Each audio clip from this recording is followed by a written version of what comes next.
one of the biggest things business owners have a problem with, especially if they're transitioning to one kid, is what about the rest of my children? What's the difference between the ones working in my business? We want to give value to those who have worked in the business and built it up, but also I have other kids. And so we do a lot with estate planning and the business transition side of it. Our goal is every Thanksgiving, we want your family members to be happy to be at Thanksgiving and to love being together. And a lot of that has to do with, we talk a lot about fair versus equal.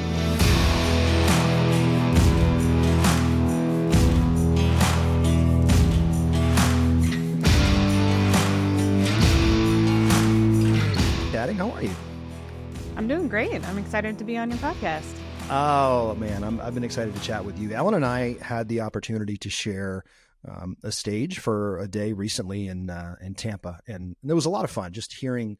I always so enjoy hearing other really competent, innovative professionals that are in the same space that I am and how they go about things. And it didn't take me very long to realize that you and I share, a lot of the same ideas and sensibilities about business. But if you would, just tell folks a little bit about you and kind of how you came to be doing what you do. Sure. So I started actually selling insurance door to door. And I tell people, you don't know what a tough job you have until you sell insurance door to door. So after that, I'm sure everybody wants to see you and is really excited about it.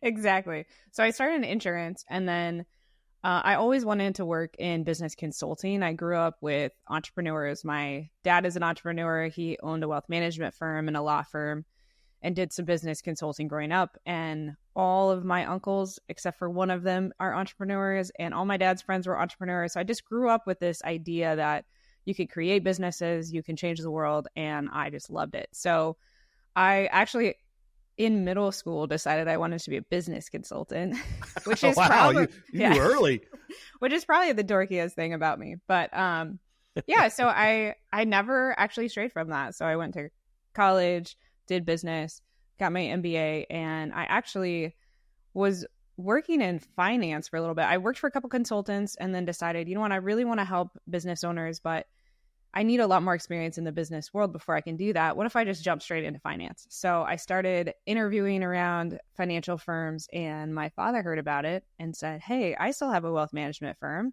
and I still do business consulting. Why don't you come work for me? So yeah, so that was about 10 years ago, and we started the company around 2013.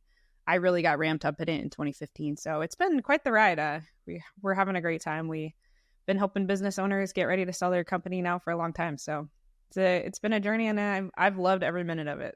So decided you want to be some sort of business consultant in middle school. That's really impressive to me, because when I was in middle school, to the best of my recollections, I was mostly just thinking about, what girl am I going to flirt with? What's the snack option later? So what's it like? I think what's really unique about you is because you work in a family environment. You work with your family, and a lot of business owners can relate to that. So it's sort of a unique common thread that you have. What's that like, working with your dad? It sounds like, I don't know if there's others that you work with in your family as well. Yeah, actually, I love working with my family. We were raised in a very entrepreneurial, ambitious environment. And so we all have pretty high standards, and we want to help people. So the combination of those two things has been really cool. Actually, interestingly, I asked a bunch of my business mentors before I went to work for him. I was like, hey, should I work with my father, or should I go the corporate route, or what should I do? Is this a dumb idea? And they told me, they're like, look, we know your dad, and he will care more about your education and more about your progress than anyone else.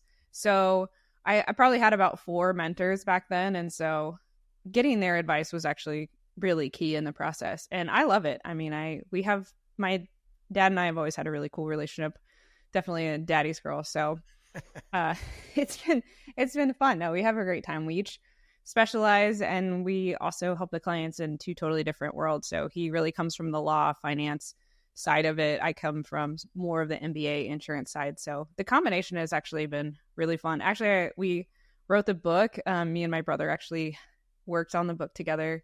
So there's just a lot of, I feel like I've done a lot of stuff with different family members, and it's been cool. And I think our clients really appreciate it, especially we do transitions from, father or mother to kids. And especially those groups really love our perspective on it, because we can really talk experientially about those things.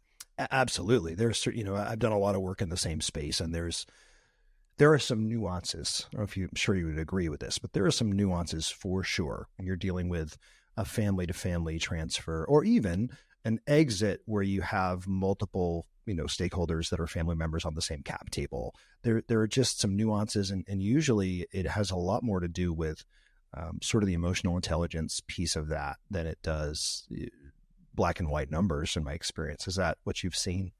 Oh, absolutely. One of the biggest thing business owners have a problem with, especially if they're transitioning to one kid, is what about the rest of my children? What's the difference between the ones working in my business? We want to give value to those who have worked in the business and built it up, but also I have other kids and, so we do a lot with estate planning and the business transition side of it. Our goal is every Thanksgiving, we want your family members to be happy to be at Thanksgiving and to love being together. And a lot of that has to do with, we talk a lot about fair versus equal. Too many business owners are thinking, how can I be equal? And the truth is you can, especially when one's working in the business and one is not. But just to share a story, we had a client who had about probably an $80 million company. They were transitioning to their son. And we looked at their estate planning, and they had put their estate planning when the company was worth about 20 million. So 20 to 80 is a big jump. The son really hadn't contributed. He had contributed as a salesperson, but he was like middle management salesperson. He hadn't contributed as like a president or CEO of the company. And we looked at their estate planning, and we looked at the couple and we said, just so you know, 90% of your net worth is going to your son and 10% is going to your daughter. Ooh. How do you feel about that? And the mom broke down immediately. She started crying. She looked at her husband and she said, is that really what we've done? And it was just that moment that, of course, they didn't mean for that to happen. Sure. But not understanding what their whole estate planning looked like, how the whole breakdown was happening. And so we were able to put a lot of things in place. We gave the daughter some non-voting stock to sort of equal out.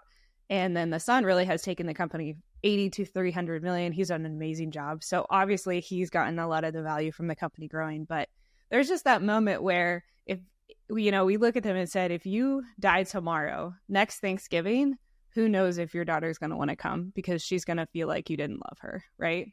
And of course, a parent would never mean for that. But no. But so often that happens when nobody's really looking at the big picture and no one's really looking at how these things are going to play out. So one of the big things we do is we basically review every piece of people's lives, business, non-business, and try to make sure that that whole thing makes sense. I love that. And I'll tell you, you hit me in the dad strings there and the heartstrings because I have 3 kids and my oldest is my son and they're all different. The thing about becoming a parent for me is I was so hard charging before we had kids, a very typical story. And my entire perspective on the world and the way that I interact with others, both personally and professionally, changed. It wasn't even gradual. It was really quick, Ellen, when I became a dad and started to see the world through the eyes of a father, which is very different than seeing it through, my own eyes, because the first thing that you realize is how incredibly selfish you are. You have kids and they're little and their needs are very real and very immediate. I'm hungry, feed me now. I have a diaper problem. You need to address that right away.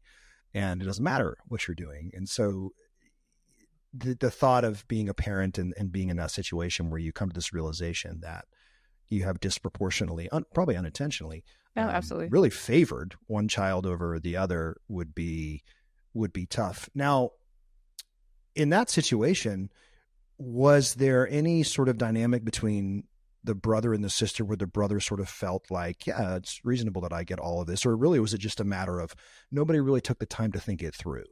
No, actually the siblings were amazing through the whole thing. And even the son thought, oh yeah, I don't deserve 90%. I'm not even in a place to deserve 90%. So he was actually really happy about it, because the thing that people don't realize is the ones that get unfairly treated, even positively, at the end of the day, it's not like they feel better. So my dad actually had a client who did that and they ended up dying, and the kids were sitting in his office, and the one who had gotten way more than she should have broke down in tears and was like, this isn't fair. Can you please fix this so that my sister gets more of the estate. Well, at that point, it's already in, it's already documented, it's already happening. And he had to say, we can do some things, but no, at the end of the day, we can't do it from the position that your parents could. So I think it's interesting because a lot of people think like, oh, the unfairly negatively treated one is the one who's upset. But it is really upsetting to also be the person that you don't deserve, 90% of your parents' net worth, and they left your sister out. That ruins the sibling relationships too. So even if you have multiple kids, so we're helping a father-son's transition, and the two sons, he decided to be equal and make the same amount of money. Well, they have vastly different roles in the company. And one's a salesperson and one works in logistics. And those are just totally different roles with different compensations and different salaries and all those things. And so even that, when they're even working in the business, being able to fairly compensate them for their role and the value they're adding, and then also overlaying the son component on top of it. So it's a lot of dynamics when you get into family business, and we love it. I think one of our favorite things to do is bring families together. So when you really unpack all this and map it out and make every party feel like they've been heard, they've been understood, and now they're being treated fairly instead of equally or disproportionately, it really brings the family together. So through all of our work, families, for the most part, have really enjoyed way stronger relationships than when they started. And that's such a fun thing for us. Yeah, it's, I find that part of whatever you want to say, there's a lot of terms folks throw out now to define what we do, which is sort of funny because I think most of my neighbors and folks that know me, but know me on a personal level, and they don't know me professionally, probably think that I'm either an arms dealer or a drug dealer or something, because it's very difficult to put they found out about your side hustle. Yeah, it's very, very difficult for people to conceive what it is we do. But I will say one of the things I enjoy the most about, mergers and acquisitions or exit prep or, brokerage, or sometimes I'm on the investor side, is what happens if you pay honor to the human side of every transaction and really try to leave folks in at least a par situation, ideally a better situation than when you came into that. And it's a different approach. It takes a lot more work. It takes thought being put into things that just don't show up on a balance sheet or P&L. And it really seems like, I love what you said about that Thanksgiving. That should be your tagline, really. Make Thanksgiving great again. Because it's so true, because even in families that do not own businesses together, the holidays can be challenging when all the personalities. And so if you add to that, this family has built probably this great enterprise that has provided well for the family and should continue to do so for a long period of time. And then you add all of the factors into something like that, which create unintentionally, they can create competition and they can create confusion.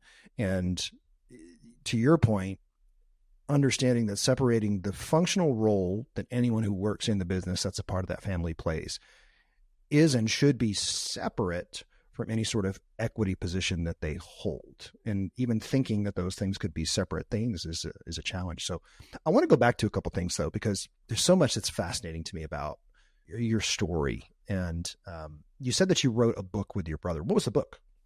Yeah. So basically what we did was we took my father's experience, his expertise, and all the things we were working on together. And we actually wrote two books. The first one was called the Braveheart Exit. And it was basically the idea that entrepreneurs are bravehearts. It takes courage. We take risks.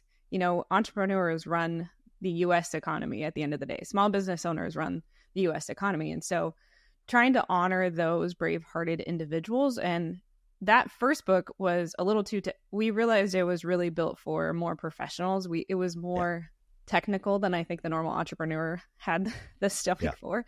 Sure. And so we ended up coming up with another book, Bulletproof Your Exit. And the idea was building value in your company, proving out that model, selling that story, and walking the entrepreneur through not just the positive parts, but also how do we bulletproof that? So during that process, we don't lose our company. So also doing some contingency planning, some defense work.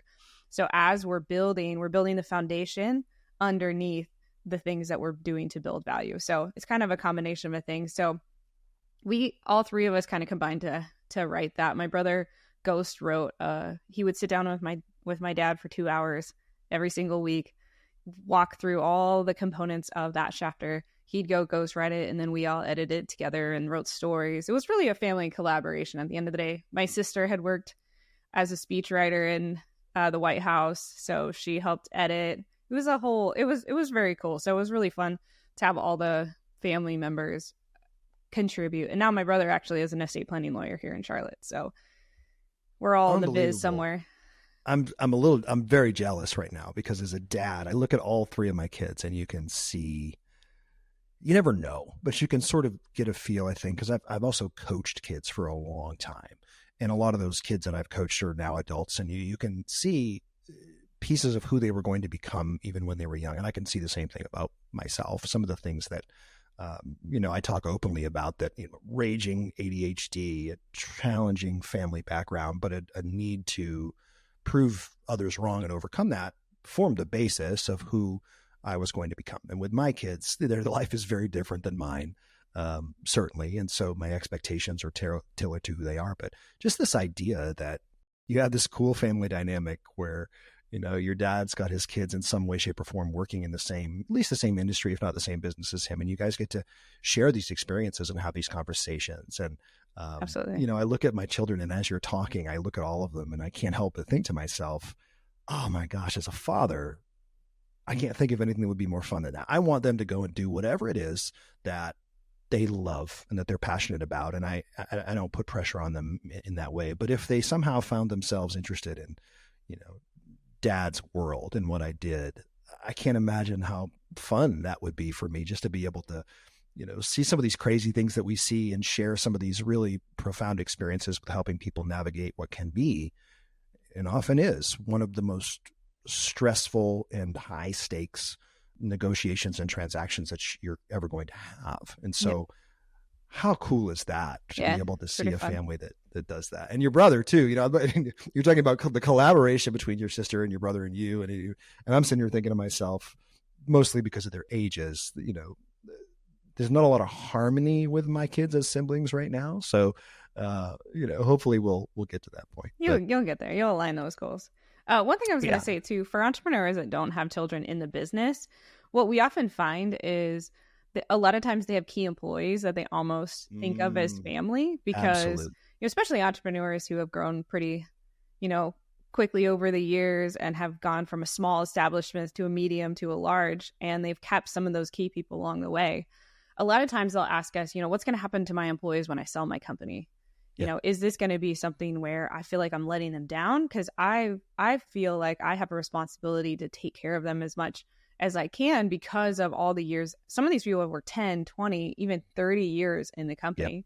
And one thing we always tell them is you get to choose the buyer. At the end of the day, we're not an M&A firm, but we often stay through the process with the M&A firm to try to make sure that the business owner still has an advocate. And one thing we always tell them is you can walk away from the sale whenever you want, and you get to pick the buyer. We'll bring candidates. The M&A firm is going to bring candidates, but you pick. And so often I have seen this happen time and time again. The business owner doesn't choose the buyer who offers them the highest price. They choose the buyer who's the best fit for their company and who actually gives the employees that stay an opportunity to grow in a capacity that they couldn't do on their own.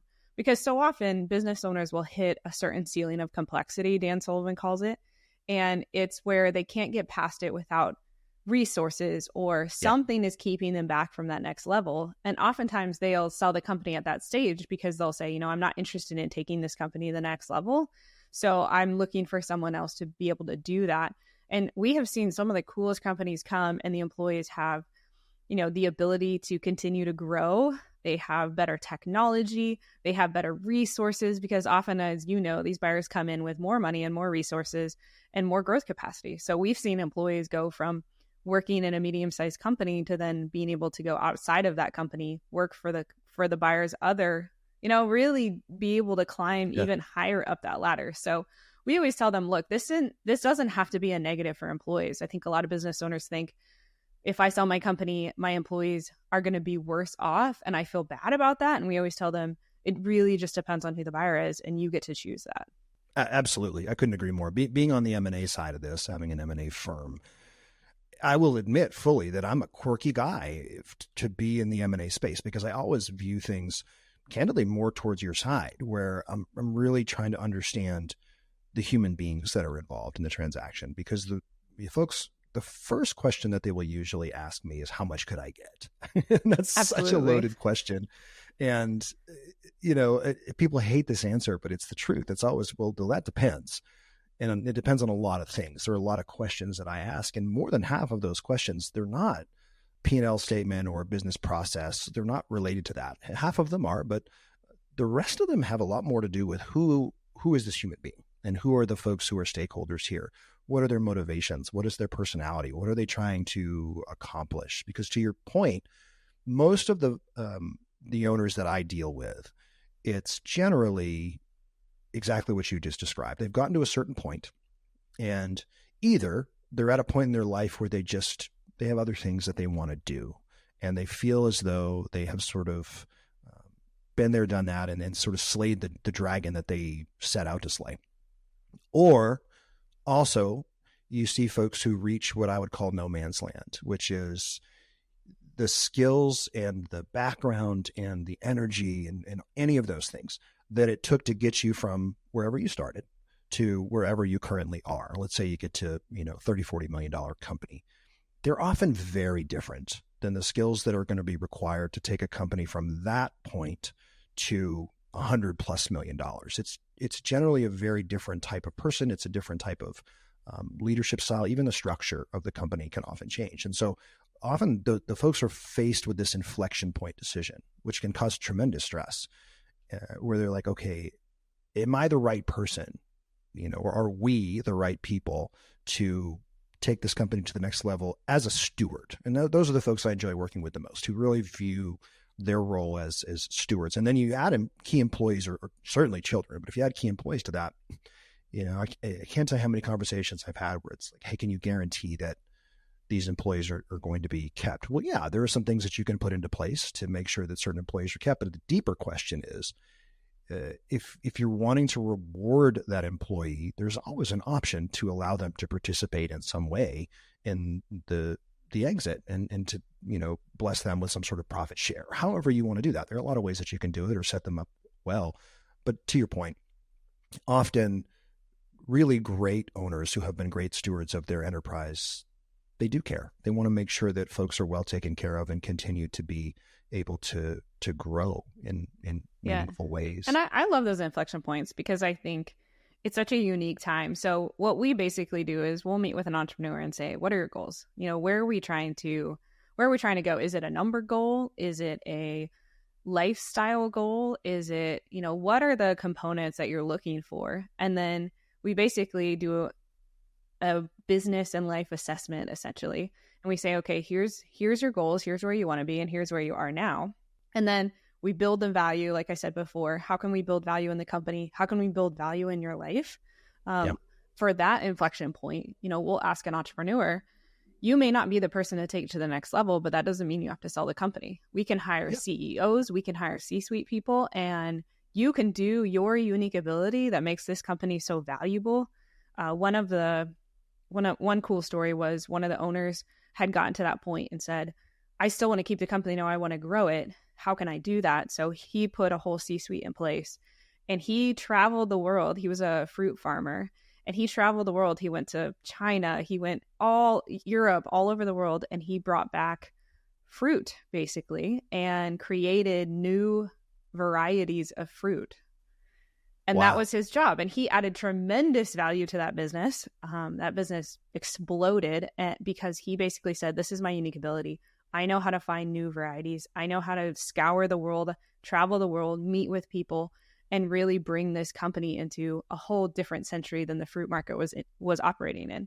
And so there are so many different ways that you can do that. And then ultimately, sold the company. But there is that inflection point, and it's like, okay, there's multiple routes, and we could help you in those routes. Just tell us what your goal is. We have another client who came and said, look, I want $25 million. That's it. I'm ready to sell my company when we get there. And we said, okay, great. So we've been working for the last year on a plan to build that value to 25 million to get him in the place where he's ready to sell it, because that's his ultimate goal. So every goal is different and every entrepreneur is different. They all really understanding, I think, for the entrepreneurs listening, really understanding what you want is so key, because it could be the company runs without you and you travel 8 to 9 months a year and you're just checking in to make sure everything's going right. Or it's Yeah. selling the company for a certain amount because you have a bigger dream. You know, we have entrepreneurs who, like you were talking about, hey, I love this company, but I'm done taking it to the next level. Yeah. Let's sell it because I want to be a consultant. I want to, you know, I have a dream of writing a book. I have this whole second life that I want to live. And I would say that is the best when we talk about selling your company. Having something to go to when you're done selling your company is so important. You need to create a life after the sale, before the sale, because the last thing we want for our entrepreneurs is for them to sell their company, to go play golf 5 days a week for 3 months or 4 months, realize that that's not the life they want to live, and honestly get depressed. I have heard stories and seen entrepreneurs who didn't think about that second half and really honestly took all the joy out of it. So really being clear, having clarity, I think is one of the best things we do for entrepreneurs, is bringing clarity into where they're going, how they're going to get there, and what do they truly want. Yeah, so much gold in there, Ellen, because that was me. The way that a lot of people don't know this, but the way that I ended up Forrest Gumping my way into mergers and acquisitions is that I had personally made some acquisitions and then some exits, and then after those exits, that's exactly what happened to me. Where, I grew up with very, very poor, and so when you do that and your basic needs are not met, you inevitably start tying incremental increases in your revenue to joy and happiness, because they're real at that point. But there is a level that you get to where there's no longer a correlation there. Once in our case, I had 3 beautiful kids, an amazing wife, more friends than one guy should really have, and all the toys that I really wanted. And eventually you kind of get bored with the toys. What happened was I made an exit, and the feeling that I was expecting to have after that is not at all the feeling that I got. I found myself anxious, depressed, confused about it wasn't even quite at midlife yet, but it was like, who am I and what am I doing? And I was just sort of this angsty person who was irritated, because here's the thing, I'm not very good at golf. I'm not a great fisherman. There's only, when I'm coaching my kids, they don't really like it when I don't have anything else going on. And so I treat coaching their AU softball team like it's my job. It's not a good look. So that was exactly what happened to me. And in talking to so many folks that have achieved incredible things in their business, I've had the privilege of going deep into some of exactly that. And generally, there's a point at which money stops being the scorecard, because that's really what it is for a lot of us. Up until a point, it's not that entrepreneurs are greedy. I think that's one of the most sort of over hyped stories that there is.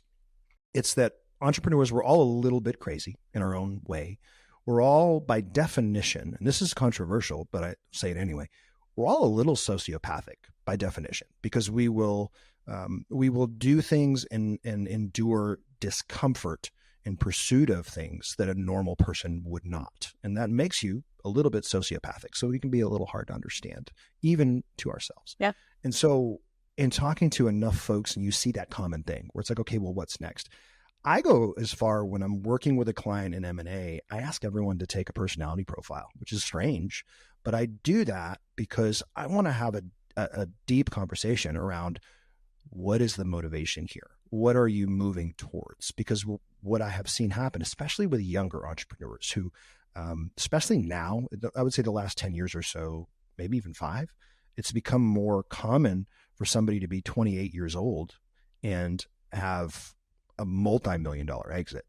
And I'm always concerned about that. Part of it is just being the heart of a father. Part of it is I already made some of those mistakes. And so it's like, one of the questions I always ask when I get the personality profile back and I read it and I understand motivations is, so first day, first week, first month after you make this exit, and you've probably only been paying yourself, a nominal amount of money per year as you've bootstrapped this company up.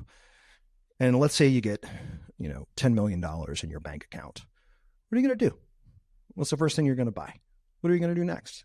because that starts to help me understand the person. And I'm always very sensitive to what answers come out, because if I see a pattern of thought that leads me to think this person maybe is not quite mentally or emotionally ready to handle that level of wealth, I'm concerned.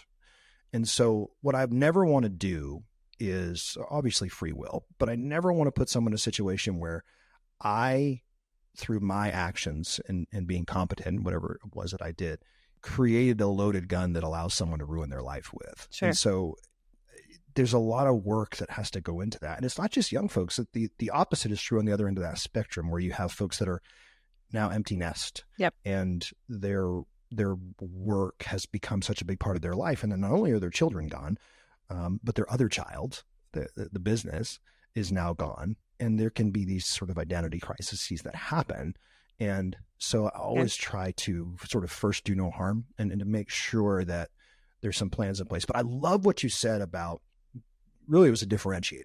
One of the programs that I run, I don't do individual consulting anymore, but I will run a group program, and I call it the exit off ramp.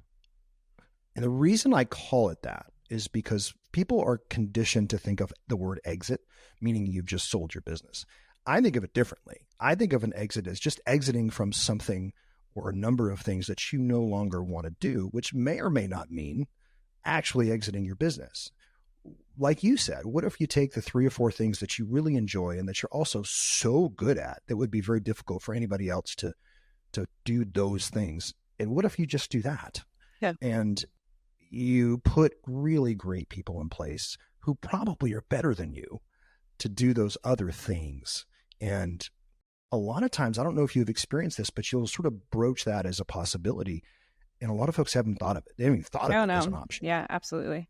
Yeah. And I would say too, as an entrepreneur, we became entrepreneurs because we see problems and we fill those gaps. We see the problem and we see a better way to do it, and we add value. So I always tell entrepreneurs, look, whatever you're doing, understand that your brain sees problems and it wants to fix those problems and it wants to create value. That's how you got to where you are. And so whether you do it in this business, whether you do it in another business, we have entrepreneurs who go work at charities or foundations, or, it doesn't have to be a for-profit thing. But I think that idea of you continuously adding value, whether it's mentoring, whatever it is, because like you were saying, it's an identity shift that I think a lot of business owners don't realize until they've sold their company, which is, not only is it my identity in the sense of this is what I tell people who I am and what I do, and we can talk about how maybe that's not the best, way to be an entrepreneur, but I will say that people also forget it's their friends.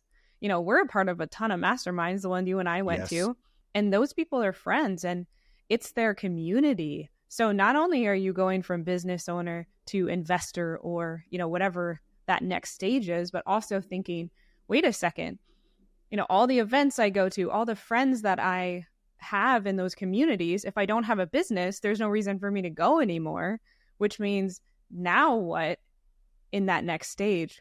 Maybe you start investing in companies, maybe you, so really thinking through not just the business as your identity, but also the community that you're a part of, because that's such a huge part of happiness in life, is that community that's around us. So this happened to me on 2 of my exits. It also happened when I left originally my corporate career. You end up in this situation where you make such a great point, Ellen, because you end up in this situation where you don't realize that a lot of your relationships, not intentionally, not because you don't care about each other, but they're anchored to this common thing that you're either doing or that you're talking about together, or that you're kind of, you have foxholed yourself with these people and you're working through things with them. And when you remove yourself and you remove that common thing, it naturally can create this situation where relationships sort of fall to the wayside. And here's what happens with that. You end up inadvertently creating a scenario where you're having things that you now need to grieve. And you're grieving a loss that you didn't expect, not just the loss of the day-to-day or whatever you're doing with your business and the status that may have been associated with that, but also you're grieving these relationships and you're like, gosh, I didn't really think that through. I didn't realize that I would no longer have a reason to go to this or that, or to have maybe these once or twice a week chats with people. And those chats start to become less and less frequent. Now I'm lonely and that sucks. Yep. And now for me, I'm trying to figure out better ways for my wife to load the dishwasher, which she loves. She's like, you need to find something else to do. Please do something else. So great point. Yeah. What are some things that you notice? I have some thoughts, but I know you do around, you do enough of these, and what your family and your firm does, I think, is incredibly valuable and unique in that you take such a holistic approach to transactions. And normally it's the opposite. In the M&A world, most folks are very transactional, and you take a more holistic view. So as you get to spend so much time with these people preparing to either improve their business, remove themselves from it in some way, shape, or form, or even make an exit, what are some common things that you see that allow for a better experience? And maybe some things you see that are trends that are common that maybe don't, that maybe lead to less than an ideal outcome? Yeah, I would say number one, again, back to the clarity, having a team or a group around you that can help you really identify what your goals are, what you're trying to achieve, what you're trying to accomplish, what your yes is going to be and what your no is going to be. I think none of your professionals, none of your team can help you reach a goal that isn't defined. So number one, having clarity in that. And number two, having a team around you, I call it internal and external, that is aligned is so important, and also that you can trust. Having an internal management team that's aligned with your goals, that you can trust, that you feel confident leaving the business to. If you left for 3 months, we always tell business owners, look, the best time to sell your company is when you can leave for a month or two and your company grows. I can sell that company for a lot of money if it's a turnkey solution that doesn't need you day to day, but needs your unique ability for those big jumps. That's an awesome opportunity. So having an internal team that you trust, that you can hand off to. And a lot of entrepreneurs, I would say, don't fire fast enough when it comes to that group. Yeah. A lot of times there's a lot of loyalty. There's, this guy's been with me for 15 years. Yeah. I don't actually know what he does. And he doesn't know what he does. That's the best part is when we interview them and they don't know what they do. So really having that team be an A team, you need an A team. And if you don't have an A team on that, it's time you can buffer around them, you can hire around them, you can do all these things if they have to be a part of the next phase. But often we see, the group that got you here isn't the group that's going to take you there. And that's just part of business. That's just leveling up. And life. Yeah. And some of those people, if you give them the opportunity to level up, they will, because they have that growth, they have that learning, they have that mindset. And so it's basically giving them the opportunity to level up with you. But if some of them say no, it's okay to leave them at that level and hire someone on above them that can really help you bring to that next level. And then the second thing is your external team. We have seen entrepreneurs have terrible accountants or financial people or, real estate lawyers doing business transactions. And everyone has their specialty in the professional world. And having a team around you that is an A team that is world-class in what they do is so important when we get, as to that next level of due diligence. And, having a team around you that can help you, that can add value on the professional side, people like us who can say, hey, your business is worth this much. Let's build value. Let's build that foundation. We always tell people, look, you're going to spend money, but you're going to get so much more of it back if we do this correctly. Because as you and I know, $1 million extra dollars in EBITDA times 9 or 10 is a huge deal. And also the difference between an average company and an extraordinary company, it's not 1 times or 2 times, it's 10 times, it's 15 times. So if, you have to pay professionals $100,000 or $200,000 or $300,000 and you get 15 million back from that, right? But so often, I'll take that every day. But so often entrepreneurs don't realize that, because they don't realize when they sell their company, the difference between an average company and an extraordinary company often is massively different, which again, to your point, when you say to people, it depends how much your company is worth. Well, it depends. Are you running an average company? Do you have average C-suite people? Do you have average professionals? Well, you're going to end up with an average price. But if you have extraordinary people, the range could be millions of dollars, the range between the average and the extraordinary. In fact, it can be, we've had companies And my mentor sold his company for 30 times revenue, not profit, revenue, right? Yeah. Because they had an extraordinary company. And so I think understanding that you're going to have to invest the couple years before you sell your company, if you're willing to make those investments, if you hire the right people along the way, if you build that foundation, 9 times out of 10 times, you're going to get that money back in huge ways. So you just have to be willing to put it in. And I think some entrepreneurs are scared to spend that money on the front side. Little story about this. We Absolutely. Had, I think I told this story actually at the event, but we wanted to do a quality of earnings, which is basically making sure your financials are in place. Yep. And the business owner said, we don't think it's worth $12,000.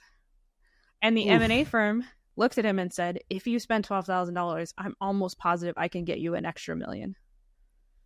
Yep. And they were like, we just don't get it. We don't understand it. And so we're not going to do it. And at the end of the day, what it was we don't trust you. And I think if you don't have professionals in your life that you trust because you know that they're world-class, then you need to find new ones. 100%. I've been on the other side of a transaction that something very similar happened. I was actually representing the buyer in this particular case, but something very similar happened where there was a squabble about wanting to pay for a QOE, and that does a couple things. For the buyer, that raises a red flag, fair or not. Yeah. If there's concern about a QOE and not wanting to do it, that inherently asks the buyer has to ask themselves, okay, well, wait a second. What are you hiding? Is there something, what's underneath the rugs here? Like, why are you concerned with transparency? Even if it's just as simple as I don't want to pay for it, which can absolutely be the case. You made a wonderful point, though, about who you surround yourself with as a business owner. I would say if I look at one trend, and I get this question so often on podcasts or on panels, if there's one or two things that a business owner can do that will differentiate and give them a greater chance of success versus failure, what is it? And it's always, not to be trite, you can go with the whole, you are the average of the X amount of people you surround yourself with. Because I do think that you can take that too far and become weird. Sure. But I think it's profoundly important to recognize great talent in specific areas and to avail yourself of that talent and to also take the advice when it's given, when you recognize folks know what they're doing. So for me, there are people who are far better financial analysts than I am, for sure. And I own an M&A firm. I pay them to do that part of the transaction for me, because the truth is that's not the part that I bring the most value to. I know that what I'm the best at is being a really good negotiator and an unusually good peacemaker, and understanding how do I figure out what everybody's sort of hot buttons are, what their intentions are, and translate what each other is saying to the other party in a way that's less likely to piss them off, so that we can come to the same sort of end goal and everybody gets mostly what they want. Because in most transactions, generally, it's a deal of nobody gets everything they want, but if people can get most of what they want and both walk away feeling good, but also like they left a little something on the table, that's probably exactly where you should have ended up. Yep. And so the ability to recognize, and we're unique, right? So not only do we advise business owners in different capacities, we run businesses. So we can, I won't speak for you because you're probably better, but we can fall into the same blind spots that if it was a third party and we were advising them, we would see immediately. And so one of the blind spots that I have to always fight is trying to hero ball my way through things sometimes, and not allowing other folks to just handle the parts of the things that I really don't need to be involved in. I'm getting better at it. Part of that's just age and, again, being a dad, and you see your kids fail and then they figure it out. You're like, okay, this works. But yeah, who you surround yourself with, the advice that you avail yourself of. And then the other thing that I see, and I know certainly you have seen this because you alluded to QOE, you got to know your numbers. You have to know your numbers. And if you're not a naturally mathematical person, that's okay. You don't have to be the person that comes up with the calculations. You need to have, a great team of people, whether it's a third party, CPA firm or a full financial in-house team, doesn't really matter.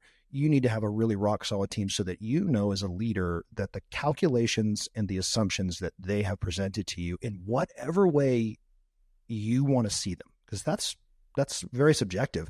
I'm particular. I have dashboards. There are certain things I want to see. There are certain things I don't care about. But also that's understanding your industry, right? Because there's certain metrics and there are certain things that the buyer is going to want to see. And so even having someone who understands where you are in the industry that you're in to be able to say, hey, these numbers are the numbers that you should be paying attention to. These are the numbers you should be seeing on your dashboard, because we have a client who has tons of metrics.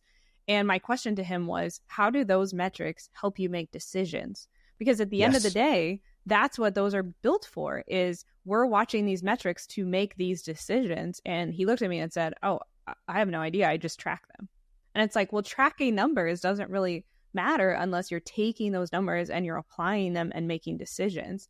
And and it's just understanding, accounting, they always say, is the language of business, right? And I really do think understanding your numbers is so important. Back to my QOV, it ended up actually costing us $15 million, them not understanding their numbers, not understanding their QOV. So when I say these are the things that are important, and I will say this too, because I think this is important, you will get burned. I can absolutely promise you that you will pay a professional and they will not give you what they said they were going to do. And you're going to get burned. And that's just what happens in business. So understanding that you're not always going to find great people. You're not always going to find the perfect person to do it, and you will get burned. But you're going to have to go through that in order to have a world-class company. And actually, just a quick story on that. I was at this event with women entrepreneurs, 8-9 figures. And, one of the ladies said, marketing, I wasted $50,000 on marketing. And the woman who was running the event looked around the room and said, how many of you have lost at least $50,000 on marketing? And we're all like, oh, yes, all of us. So you have to understand that is a huge part of being a business owner, is understanding that people are going to burn you. They're going to take advantage of you. And it's just part of business ownership. So if you can understand that and just accept the fact that it's going to happen to you, and that people are going to burn you and taking advantage of you, but the really good ones are going to add so much value to your company that it's worth doing it.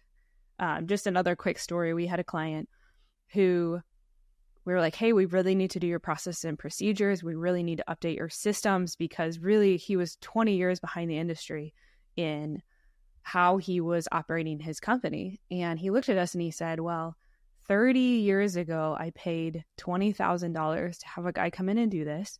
And all he did was put all my process and procedures in a binder and stuck it on top of my desk. And it's literally sat there ever since. So, 30 years later, 30 years before, he had gotten burned. $30,000 he stuck on a desktop cabinet and said, I'm never trusting professionals again. I'm never hiring people to help me.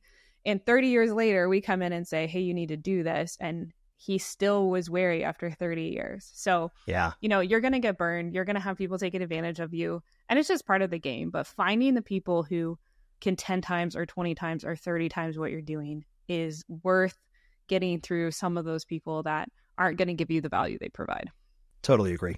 So let's close with this. And you've been so generous with your time and wisdom, and I could talk about that. You could probably too, and we'll bring you back. So we could talk about this stuff all day, because it's such a fascinating privilege that we get to have to walk through these things with people. But share a funny story with me. I've got a few. Share a funny story with me of something that you were just like, did that really just happen?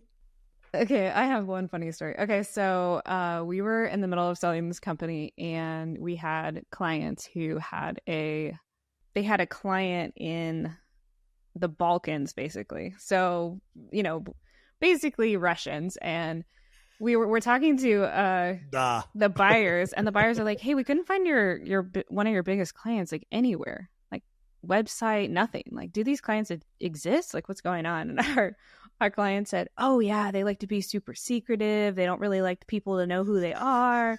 But don't worry about it though. They pay us weekly. It's fine. And and we're just dying because we're like, oh my gosh, they're literally just the Russian mafia is paying the money. Like, and the buyer, of course, is like, wait, what? I had a just very one of those similar moments situation. where you're like, oh, very similar situation. And you know this story because I told it on stage there, but I don't share it a lot. But I'll share it here for the podcast. So I had I had a deal that I was working, and this was actually a capital raise, and everything was going well. So the company that was raising the capital is just a phenomenal tech company that's fairly well known, and they needed about $11 million to do mostly dev work because dev is getting so much more expensive, and certain functions of it are not well suited to sticking it into ChatGPT and saying, spit me some code out. There are still some things where you have to put a lot of resources into it. So you need about $11 million, and they were willing to give up, I think it was 6 or 7% of the company, which was actually reasonable. It's pretty generous. So had some interested parties in doing that and stepping into that role. And the one that they ended up liking the best, the front of them, and that's an important nuance, was that they were like a reinsurer. So for those who don't know, a reinsurer is an insurance company that actually provides the insurance for other insurance companies. So very, very large. And so it seemed like a very, paper sort of very prestigious entity, and then everything made sense. And I was like, this is going to be a chip shot, no problem. Well, as we're going through the process and the negotiations, as I always do, I like to understand where the funds are coming from for each specific transaction. So I'm looking for this flow of funds, and I'm never getting clarity on where this money is coming from. It's just really vague stuff. And it was vague enough that when I would ask them questions, their answers, were like one of my kids where I'm like, did you eat a cookie? No. Like, it was just weird. And so it was my dad vibes that started kicking in. Where I was like, what's something fishy going on here? So I started digging, and turns out that I went through 3 different shell companies that were funding this large entity. And when I got to the base owner, major shareholder of the third level of shell company, it was the sovereign fund of Iran.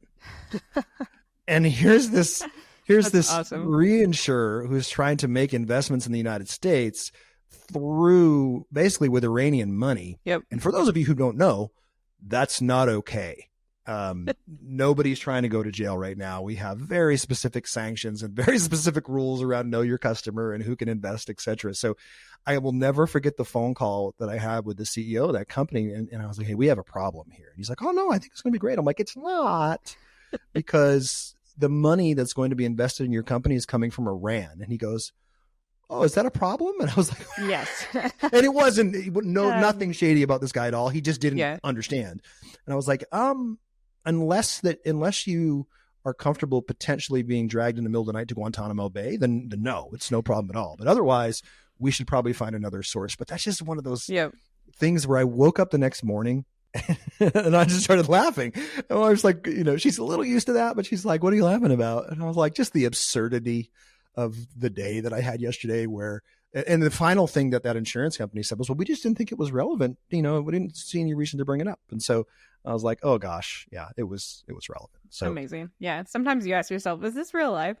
Yeah. Like what really just happened? Another one would be, I had a deal where early on I started to sense that there may be some unrealistic expectations of the seller. I don't know if you have ever dealt with that, but it was not a very big company at all, much smaller than I would normally deal with, but it was sort of a friend of a former client. And I always, will make exceptions in that situation. And he was doing about $1.2 million. I think it was about $1.2 million in EBITDA on 6. So not bad. E-commerce. And, normal multiples for something like that are pretty standard. They're going to be, especially in that niche, they're going to be, anywhere between probably a 1.85 on the low end. If it's poorly run, not a lot of competitive advantages, supply chain issues, whatever that is, only single platform, or it's going to be maybe 3.5. That's generally where it's going to land. And so he said, well, I don't really understand that because my friend just sold his business and he's in the same space and he sold it for a 9 multiple. And I was like, okay, interesting. Well, tell me about your friend's company. He told me the name of the company. Yeah. And I knew of that sale. And I said, yeah, but your friend's company was doing $15 million in EBITDA on an $80 million gross, and they're multi-platform. They have an email list of over 1 million people. And he's like, well, why does that matter? And I remember having one of these moments where it was just sort of like the assumptions that I was making about a mutual understanding that we had on how businesses are valued. I'm way off. Yep. So had to sort of reestablish his expectations. But it was another one of those deals where it was like, did you watch a YouTube video? And somebody said like, oh yeah, you should be able to get a 9 multiple for anything that's in this niche. No, your specific company, and as you like to say, the story of your company very much matters. And there was nothing I could have done to get that guy to a 9 multiple other than keeping it and growing. Right. Yeah, absolutely. Yeah. Well, absolutely. Such a pleasure. Thank you so much. If people want to learn a little bit more about your firm and your family and how they might work with you, what's the best way for them to do that? Yeah. Our website, the Braveheart Business. I'd also encourage them to check out resources. We've got a bunch of videos and podcasts and all kinds of stuff on there. And then also our book. If you look up Bulletproof Your Exit, we're on Amazon and all those sites. Reading through that, I think, gives people a really good understanding of how they can build value, how they can prove that model out, and how we kind of position to sell that story. So those are the two best ways. I'm also on Instagram, Ellen Long Style. You can hit me up. Of course you are. LinkedIn. No. That's how I know she's much younger than me, everybody. Is the first social platform she mentioned was Instagram. If you asked me, I'd be like, I'm on the MySpace. No, I would say I'm on Facebook. Yeah. But yeah, if awesome. They just say that they heard about me from your podcast, we have a little contact form on our website, and I'd be happy to chat with any of your listeners. Awesome. Ellen Long, everybody, the wonderful Ellen Long. Thank you so much. It's always such a pleasure. I really appreciate it. Thank you.